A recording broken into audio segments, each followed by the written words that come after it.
नमस्कार दोस्तों, स्वागत है आपका हमारे YouTube चैनल कश्यप एडुकेयर में। दोस्तों मैं कमल आज आपके लिए लेकर आया हूँ वॉइस। दोस्तों आजकल एसएससी के एग्जाम्स हैं या फिर और बोर्ड्स के एग्जाम्स हैं जिनमें इंग्लिश की काफी महत्ता है। इंग्लिश विषय की बात होती है तो उसमें वॉइस की चर्चा जरूर होती है। हम लोग प्रायः देखते हैं कि एक्टिव वॉइस को पैसिव वॉइस में बदलने की समस्या पाई जाती है दोस्तों, लेकिन यह समस्या आज के बाद नहीं आने वाली है, क्योंकि आज के वीडियो में हम लोग वॉइस के बारे में कंप्लीट स्टडी करेंगे। हर एक नियम जानेंगे जिससे एक एक्टिव वॉइस को कैसे पैसिव वॉइस में बदला जाता है।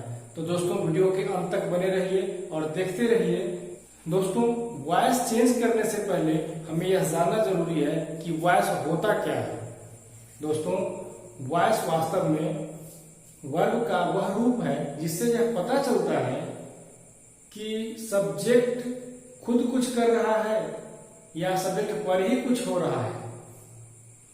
एग्जाम्पल के जरिए इसे हम लोग समझ सकते हैं। पहला सेंटेंस है आई हेल्प यू। इसमें आई जो कि सब्जेक्ट है,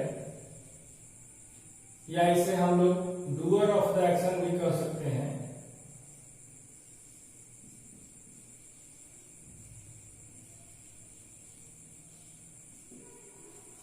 वह यू की हेल्प करता है। अब अगला सेंटेंस है यू आर हेल्प्ड बाय मी। इस सेंटेंस में सब्जेक्ट यू पर ही कोई एक्शन हो रहा है, यानी वो मी के द्वारा हेल्प किया जा रहा है। तो दोस्तों यहां पर यह जो यू था यह रिसीवर ऑफ द एक्शन है।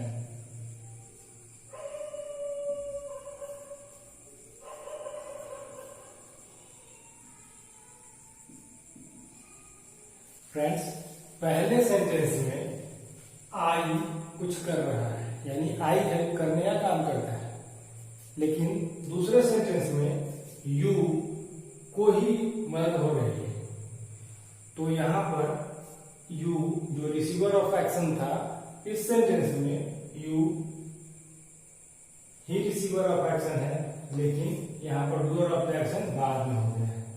तो दोस्तों जिस सेंटेंस फॉर्म में, जिस सेंटेंस में वर्ब फॉर्म इस प्रकार का रहे जिससे यह पता चले कि वह काम सब्जेक्ट यानी कर्ता खुद ही कर रहा है, तो वह एक्टिव फॉर्म कहा जाता है, एक्टिव वॉइस में कहा जाता है। लेकिन जब कर्ता पर ही कुछ घटित हो रहा हो तो ऐसा सेंटेंस में यूज किया हुआ वर्ब फॉर्म पैसिव वॉइस में कहा जाता है। दोस्तों इसे एक और एग्जांपल से समझ सकते हैं। Sam is beating. इसमें सैम पीटने का काम कर रहा है, सैम पीट रहा है। अब एक दूसरा फॉर्म लेते हैं, सैम is being beaten। दोस्तों इस फॉर्म में, इस सेंटेंस में हम देख रहे हैं कि सैम पीट नहीं रहा है, खुद पिटा रहा है। जबकि पहले सेंटेंस में हम लोगों ने देखा कि सैम पीट रहा है। तो दोनों ही सेंटेंसेस में बेसिक डिफरेंस है। इसमें सैम पीटने का काम कर रहा है, यानी डूअर ऑफ द एक्शन है, और इसमें सैम पिटा रहा है, यानी रिसीवर ऑफ द एक्शन है। इसमें सब्जेक्ट खुद ही कोई काम कर रहा है, जैसे इसमें सैम खुद ही काम कर रहा था पीटने का, तो यह वर्ब फॉर्म एक्टिव वॉइस में कहा जाएगा। जबकि इसमें सैम पिटाने का काम कर रहा है, तो इसमें इस प्रकार का जो सेंटेंस होगा उसमें हम लोग वर्ब फॉर्म को पैसिव वॉइस में जानेंगे। तो दोस्तों ये तो थे कुछ तरीके जिससे हम लोग यह पहचानते हैं कि एक्टिव वॉइस का सेंटेंस कौन सा है और पैसिव वॉइस का सेंटेंस कौन सा है। दोस्तों जिस किसी भी सेंटेंस में एक्शन करने वाला अर्थात डूअर ऑफ द एक्शन यानी सब्जेक्ट खुद ही कोई काम कर रहा हो यानी सब्जेक्ट को महत्व देना हो तो हम लोग एक्टिव वर्ब फॉर्म वाले सेंटेंस का इस्तेमाल करते हैं, एक्टिव वॉइस का इस्तेमाल करते हैं। लेकिन जब हमें ऑब्जेक्ट को यानी रिसीवर ऑफ द एक्शन को महत्वपूर्ण बनाना हो तो इस प्रकार के सेंटेंस में हम लोग पैसिव वर्ब फॉर्म अर्थात पैसिव वॉइस का इस्तेमाल करते हैं, उसका प्रयोग करते हैं। हाँ, एक और बात कि जब कोई doer of the action clear नहीं हो, अस्पष्ट हो या वैग हो तो ऐसे सेंटेंसेस में हम लोग पैसिव वॉइस का प्रयोग करते हैं। अब हम लोग जानेंगे एक्टिव वॉइस से पैसिव वॉइस में चेंज करने के कुछ महत्वपूर्ण नियम। इन नियमों के जानने के बाद हम लोग आसानी से किसी भी कठिन से कठिन एक्टिव वॉइस वाले सेंटेंस को पैसिव वॉइस में चेंज कर पाएंगे। तो दोस्तों देखते हैं नियम। एक्टिव वर्ब को पैसिव वर्ब में बदलते समय मेन वर्ब को पास्ट पार्टिसिपल में बदल देते हैं तथा इसके पहले वर्ब टू बी का प्रयोग नंबर, पर्सन और टेंस के अनुसार करते हैं। अब दूसरा नियम यह है, I, we, you, they, he, she, a boy, a man आदि एजेंट अर्थ को समझते हुए आवश्यकता अनुसार लुप्त हो जाते हैं। इसका उदाहरण है दे आर सिंगिंग सॉन्ग्स। इसको बदलना होगा तो बदलेंगे सॉन्ग्स आर बीइंग संग, सॉन्ग्स आर बीइंग संग। इसमें एजेंट बाय देम की आवश्यकता नहीं है। यहाँ दे का देम हो जाता है लेकिन इसमें बाय देम की आवश्यकता नहीं है। एक नियम इसमें यह है, केवल ट्रांजिटिव वर्ब वाले सेंटेंसेस का ही पैसिव वॉइस होता है। इन ट्रांजिटिव वर्ब वाले सेंटेंस के वर्ब को पैसिव वॉइस में नहीं बदला जा सकता है। Example, I am going to Patna. इसमें ट्रांजिटिव वर्ब नहीं है तो इस प्रकार के सेंटेंस को पैसिव वॉइस में नहीं बदला जा सकता है। एक्टिव वॉइस का subject one, someone, somebody, nobody, people या कोई अन्य अस्पष्ट नाउन या प्रोनाउन हो तो पैसिव वॉइस में इसे हटा देते हैं। जैसे समबडी हैज टच्ड यू।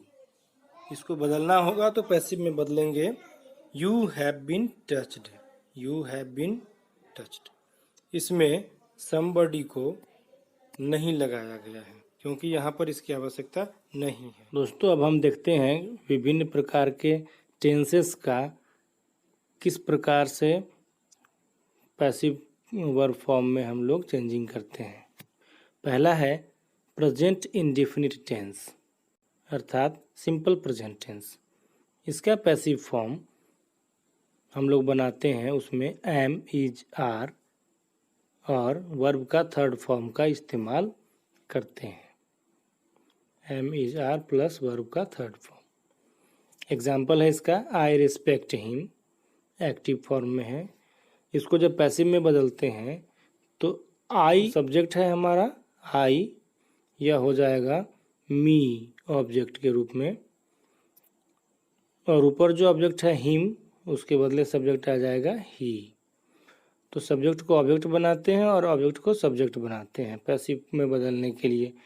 तो इस प्रकार हमारा हो गया ही इज रेस्पेक्टेड बाय मी।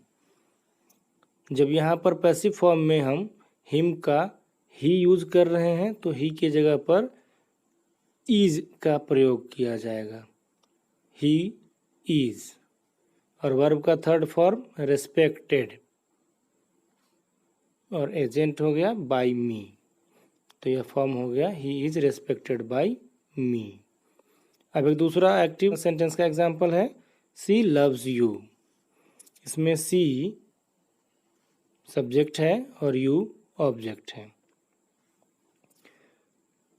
तो इसके पैसिव फॉर्म में यू को हम पहले ले आएंगे, ऑब्जेक्ट को सब्जेक्ट बना देंगे और यू के हिसाब से एम इज आर में से कोई भी एक अर्थात यू के साथ फिट होने वाला आर यूज करेंगे और वर्ब का थर्ड फॉर्म लव्ड लगाएंगे और बाद में एजेंट अर्थात जो यहाँ सब्जेक्ट था सी उसके बदले ऑब्जेक्ट हर लगाएंगे। सी के हिसाब से यहाँ पे हर हो जाएगा। तो इस प्रकार हमारा पैसिव फॉर्म हो गया you are loved by her. अब अगला टेंस है हमारा present continuous tense.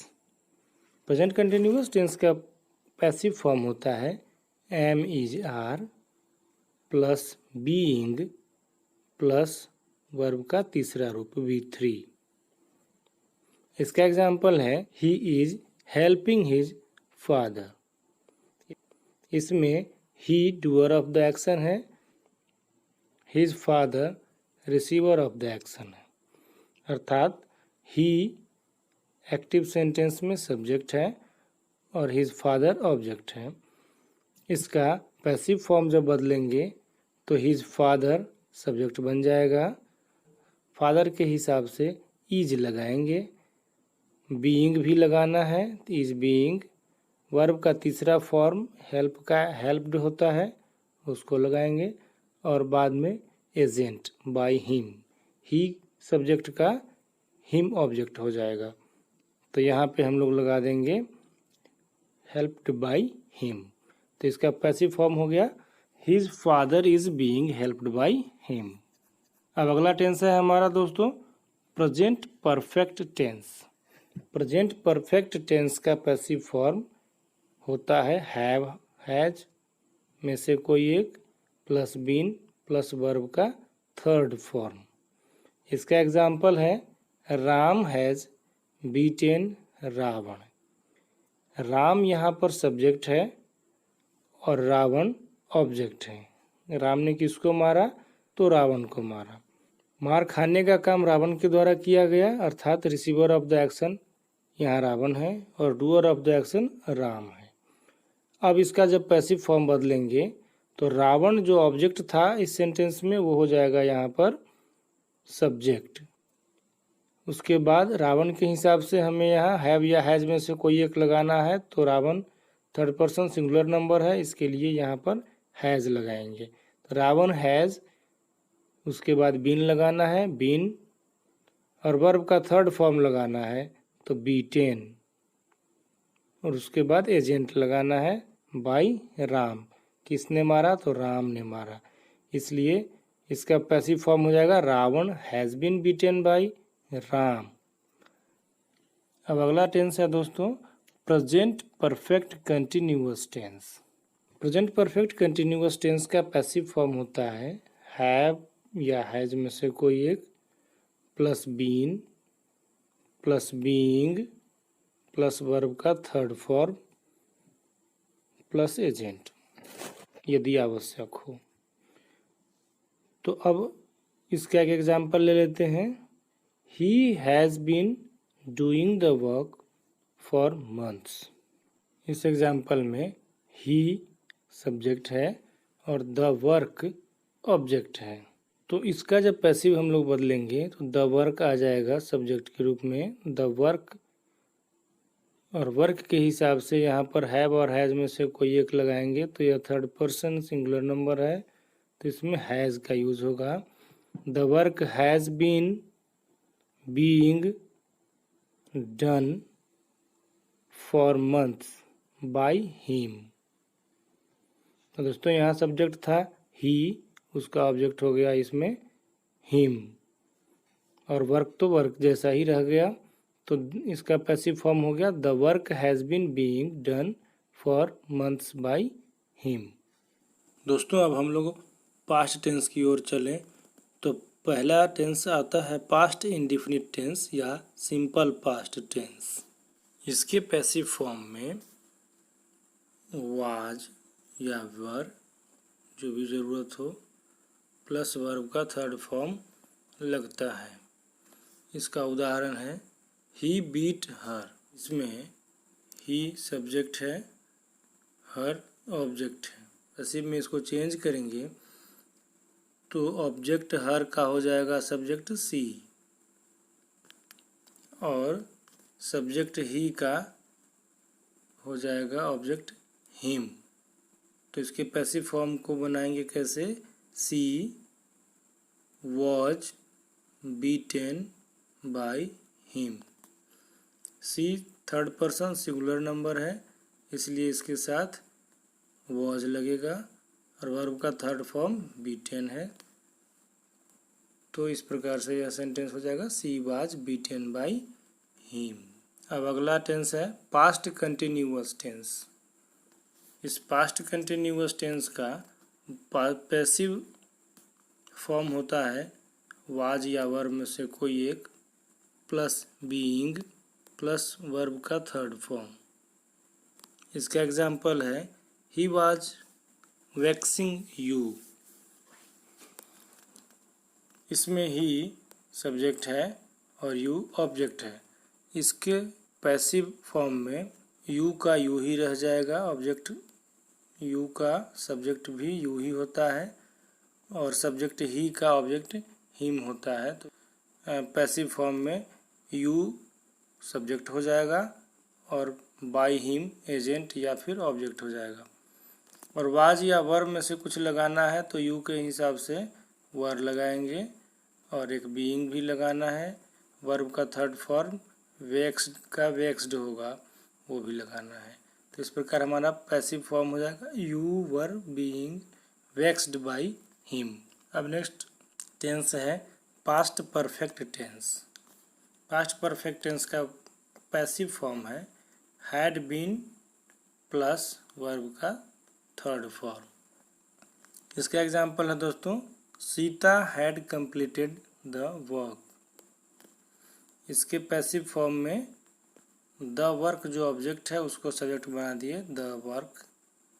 Had been जोड़ देना है, कंप्लीटेड बाय एजेंट यानी सीता को जोड़ देना है।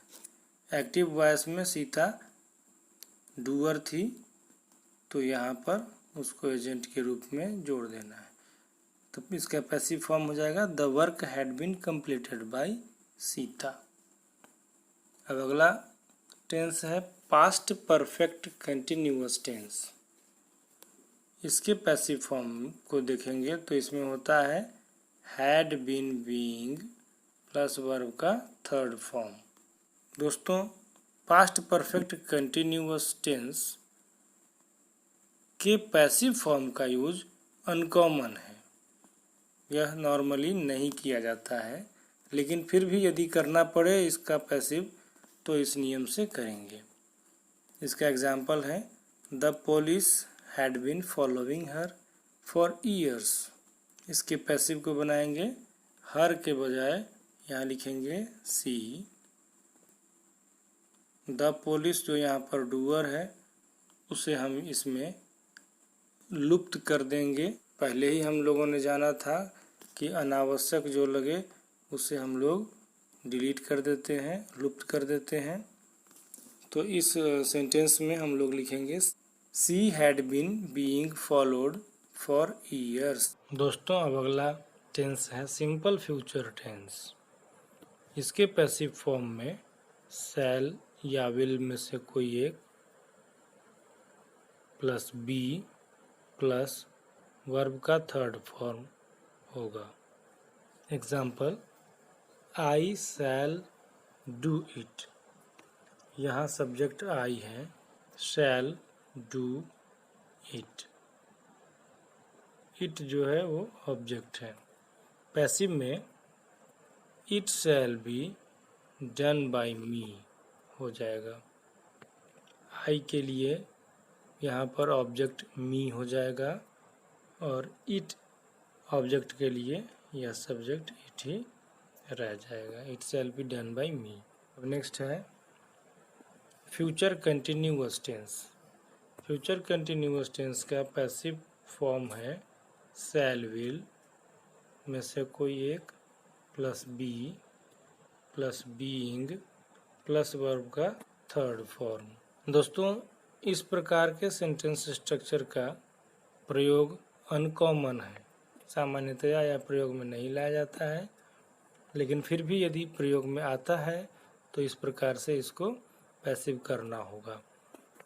इसका उदाहरण है you will be doing this. इसमें यू सब्जेक्ट है, दिस ऑब्जेक्ट है, तो इसे पैसिव में बदलेंगे तो दिस का दिस ही रह जाएगा, विल बी सेम रहेगा, बीइंग एक्स्ट्रा जुड़ जाएगा और डू का थर्ड फॉर्म डन हो जाएगा और एजेंट बाय यू आ जाएगा। तो इस प्रकार यह पैसिव में हो जाएगा this will be being done by you. अब अगला फॉर्म है future perfect tense. Future perfect tense का पैसिव फॉर्म दोस्तों shall will plus have been plus verb का थर्ड फॉर्म होता है। एग्जाम्पल है they will have informed us. इसमें दे सब्जेक्ट है और अस ऑब्जेक्ट है। अब हमने पढ़ा था कि दे लुप्त भी हो जा सकता है, यदि बहुत आवश्यक नहीं हो तो इसे छोड़ भी देते हैं। तो अस के लिए हम सब्जेक्ट के रूप में वी का इस्तेमाल करेंगे। We shall have been informed, verb का थर्ड फॉर्म इन्फॉर्म्ड का इस्तेमाल करेंगे। हैव बीन हमें लगाना है, हैव बीन लगा दिए, और शैल विल भी लगाना है तो शैल लगा दिए। वी के साथ शैल का यूज़ होता है, लगा दिए। तो इस प्रकार हमारा फ्यूचर परफेक्ट टेंस का यह पैसिव फॉर्म बन जाता है। अब अगला टेंस है दोस्तों फ्यूचर परफेक्ट कंटिन्यूअस टेंस। इसका पैसिव फॉर्म होता है शैल विल में से कोई एक plus have been being plus verb third form. इसका एग्जाम्पल है we shall have been building the house for 3 years। इसका पैसिव फॉर्म हो जाएगा the house will have been being built for 3 years। इसमें have been being आपको जोड़ना होगा, have been being, और वर्ब का थर्ड फॉर्म build का built for 3 years। इस फ्यूचर परफेक्ट कंटिन्यूअस टेंस का पैसिव वॉइस में प्रयोग अनकॉमन है। अब हम लोग देखेंगे मॉडल वर्ब्स का passive form shall, should, will, would, can, could, may, might, must, ought etcetera modal auxiliaries कहलाते हैं।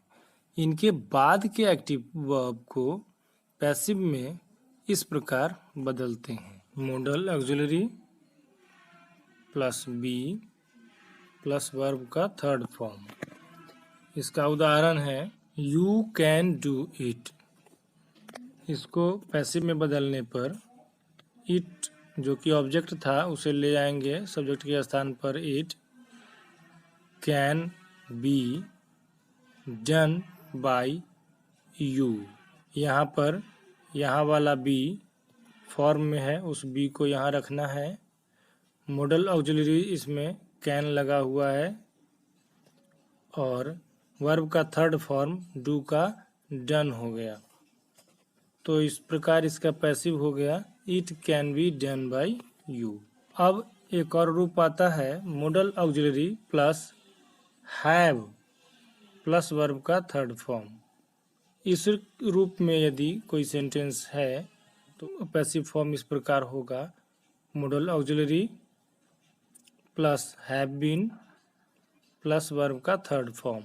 इसका एग्जाम्पल है she could have done this. इसमें दिस ऑब्जेक्ट है जो सब्जेक्ट बन जाएगा, इधर दिस हो जाएगा। कुड मॉडल ऑक्सिलरी है, उसके बाद हैव बीन और वर्ब का थर्ड फॉर्म डन लगाएंगे। उसके बाद एजेंट बाई हर। सी यहाँ सब्जेक्ट था तो उसका एजेंट के रूप में हम लोग यहाँ इस्तेमाल करेंगे, तो यह हो जाएगा हर। सी का ऑब्जेक्ट होता है हर। तो इस प्रकार हमारा सेंटेंस हो गया, this could have been done by her. अब एक अन्य प्रकार के सेंटेंस पर विचार करते हैं जिसमें am, is, are, was, were, has, have या हैड के बाद इन्फिनिटिव टू बी रहने पर पैसिव फॉर्म कैसे बनाएंगे। तो इस प्रकार के सेंटेंस का पैसिव रूप होता है am, is, are, was, were, has, have, had plus to be plus verb का थर्ड फॉर्म। इसका एग्जाम्पल है my friend is to buy a motor bike. इसका जब पैसिव फॉर्म बनाएंगे तो यहाँ लिखेंगे a motor bike is to be bought, buy का थर्ड फॉर्म है बॉट, बाई माई फ्रेंड। जब किसी इम्पेरेटिव सेंटेंस से किसी ऑर्डर या कमांड का बोध हो तब पैसिव वॉइस में बदलते समय वाक्य के शुरू में लेट लगा देते हैं तथा ऑब्जेक्ट के बाद बी प्लस वर्ब के तीसरे रूप का प्रयोग करते हैं। इसका उदाहरण है स्विच ऑफ द लाइट्स। इसमें एक कमांड है, ऑर्डर है कि लाइट को बंद कर दीजिए। जब इसे पैसिव में बदलते हैं तो इसका स्ट्रक्चर होता है let the lights be switched off. Let हम पहले लगा देते हैं और ऑब्जेक्ट जो है लाइट्स, उसके बाद हम लिखते हैं बी और उसके बाद वर्ब के तीसरे रूप स्विच्ड ऑफ का इस्तेमाल करते हैं। तो इस प्रकार हमारा पैसिव हो जाता है let the lights be switched of. अगला नियम है जब किसी इम्पेरेटिव सेंटेंस से सलाह यानी एडवाइस का बोध होता है तब subject plus should plus be plus verb के थर्ड फॉर्म का प्रयोग किया जाता है। इसका उदाहरण है हेल्प द पुअर। इसमें पुअर की मदद करनी चाहिए ऐसा एडवाइस दिया गया। इसका पैसिव जब हम लोग बनाते हैं तो इसमें लिखेंगे the poor should be helped. The poor subject के रूप में आ जाएगा, शुड और बी लगा देंगे और वर्ब के तीसरे रूप हेल्प का हेल्प्ड हो जाएगा। तो इस प्रकार हमारा पैसिव हो जाएगा the poor should be helped. जब कोई सेंटेंस लेट से शुरू हो तब इसे निम्नलिखित प्रकार से पैसिव में बदलते हैं। पहला उदाहरण है लेट अस गो। इसका पैसिव बनाने के लिए हम लोग क्या कहते हैं it is suggested that we should go. यहाँ हमें सजेस्ट किया जा रहा है कि हमें जाना चाहिए। इस प्रकार हम इस सेंटेंस को पैसिव में बदलते हैं। अब अगला सेंटेंस है let us discuss the matter. इसे हम पैसिव में इस प्रकार बदलेंगे let the matter be discussed. इसमें डिस्कस किसे करना है, मैटर को, तो let the matter be discussed. अब एक और फॉर्म है फ्रेंड्स जो कि subject plus verb plus that clause type का है। इस प्रकार के सेंटेंसेस को पैसिव में बदलने के लिए प्रिंसिपल क्लॉज को it plus verb to be plus verb के थर्ड फॉर्म में बदल कर उसके बाद दैट क्लॉज को रखा जाता है। फिर नाउन क्लॉज के सब्जेक्ट को पूरे सेंटेंस का सब्जेक्ट बना दिया जाता है। प्रिंसिपल क्लॉज के वर्ब को पैसिव में तथा नाउन क्लॉज के वर्ब को इन्फिनिटिव फॉर्म में बदल दिया जाता है। दोस्तों, इस प्रकार के जो एक्टिव फॉर्म वाले सेंटेंसेस हैं उनमें दो पार्ट्स होते हैं, एक प्रिंसिपल क्लोज पार्ट और दूसरा दैट क्लोज पार्ट। इसे हम एग्जाम्पल्स के जरिए समझने का प्रयास करते हैं। एक एग्जाम्पल है they said that he was a teacher. इस सेंटेंस को हमें चेंज करना होगा पैसिव में, तो हम लोग देखेंगे यहाँ पे दो पार्ट है। एक पार्ट है दे सेड, यह हो गया आपका प्रिंसिपल क्लोज, और दूसरा हो गया that close, that he was a teacher. इसे जब पैसिव में चेंज करते हैं तो नाउन क्लोज वाले सब्जेक्ट को, जो यहाँ पर ही है, उसे पूरे सेंटेंस का सब्जेक्ट बनाया जाता है। जैसे ही, इसके पैसिव फॉर्म में लिखेंगे he was said to be teacher. तो फ्रेंड्स, इस प्रकार इस सेंटेंस का पैसिव फॉर्म होगा he was said to be teacher. Next example है they know that she worked hard. इसे पैसिव में चेंज करेंगे तो लिखेंगे she is known to have worked hard. She is known to have worked hard. Friends, एक नियम यह है, किसी सेंटेंस में एक्टिव वर्ब के बाद दो ऑब्जेक्ट्स रहने पर किसी भी ऑब्जेक्ट को पैसिव वर्ब वाले सेंटेंस का सब्जेक्ट बना सकते हैं, लेकिन पर्सनल ऑब्जेक्ट या इनडायरेक्ट ऑब्जेक्ट को सब्जेक्ट बनाना ज़्यादा बेहतर होता है। इसे एक एग्जांपल से समझेंगे। एक एक्टिव फॉर्म का सेंटेंस है she gave me a book. इसमें दो ऑब्जेक्ट्स हैं, मी और a book. Me personal object है और बुक डायरेक्ट ऑब्जेक्ट है। इसे जब हम पैसिव में बदलते हैं तो इसे दो रूप में बदला जा सकता है। एक तो जब हम पर्सनल ऑब्जेक्ट को ज़्यादा महत्व देंगे तो मी ऑब्जेक्ट का सब्जेक्ट होता है आई, तो सेंटेंस बनाएंगे I was given a book by हर। और दूसरे तरीके से इसको बना सकते हैं, जब हम डायरेक्ट ऑब्जेक्ट बुक को सब्जेक्ट बनाएंगे तो लिखेंगे a book was given to me by her. तो इन दोनों में पहला वाला ज़्यादा बेहतर है। वैसे आप दोनों से बना सकते हैं, इसमें कहीं कोई दिक्कत नहीं है। अगला नियम है दोस्तों, जब किसी सेंटेंस में एक्टिव वर्ब के साथ प्रीपोजिशन या एडवर्ब रहता है तो पैसिव वॉइस में इसका लोप नहीं किया जाता है, ध्यान रखना है। एक एग्जांपल है सी लुक्स आफ्टर मी। इसमें लुक्स के बाद लगा हुआ है आफ्टर, लुक्स आफ्टर। तो इस आफ्टर को हम जब पैसिव वर्ब फॉर्म में चेंज करेंगे तो भी नहीं बदलेंगे।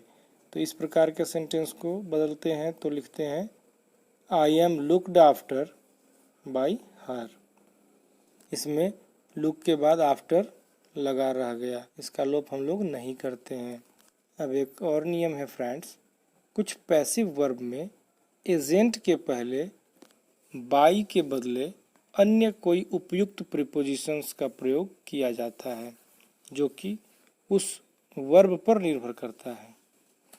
जैसे अभी तक हम लोग सामान्य नियम जानते हैं कि एजेंट से पहले बाई का प्रयोग होता है, लेकिन कुछ ऐसे ही पैसिव वर्ब हम लोग बनाते हैं जहाँ पर बाई के बदले कोई और एप्रोप्रिएट प्रीपोजिशन का यूज़ करते हैं, जो कि उस वर्ब पर निर्भर करता है।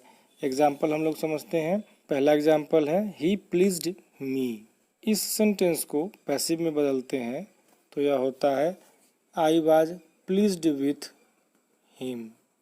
इसमें बाई नहीं लग के विथ लगा। अब एक अगला उदाहरण है आई नो इट। मैं इसे जानता हूँ। इसको जब पैसिव में चेंज करेंगे तो होगा it is known to me. इस सेंटेंस में मी से पहले टू आया है, बाई नहीं आया है। अब आप सारे नियम जान गए हैं जिनसे आप आसानी से किसी बड़े से बड़े, जटिल से जटिल एक्टिव वॉइस वाले सेंटेंस को पैसिव वॉइस में आसानी से बदल सकते हैं। जी हाँ दोस्तों, अब निश्चित रूप से हम यह कह सकते हैं कि किसी भी परीक्षा में वॉइस संबंधी कोई समस्या आपको आने वाली नहीं है। तो दोस्तों उम्मीद है आपको वीडियो पसंद आया होगा।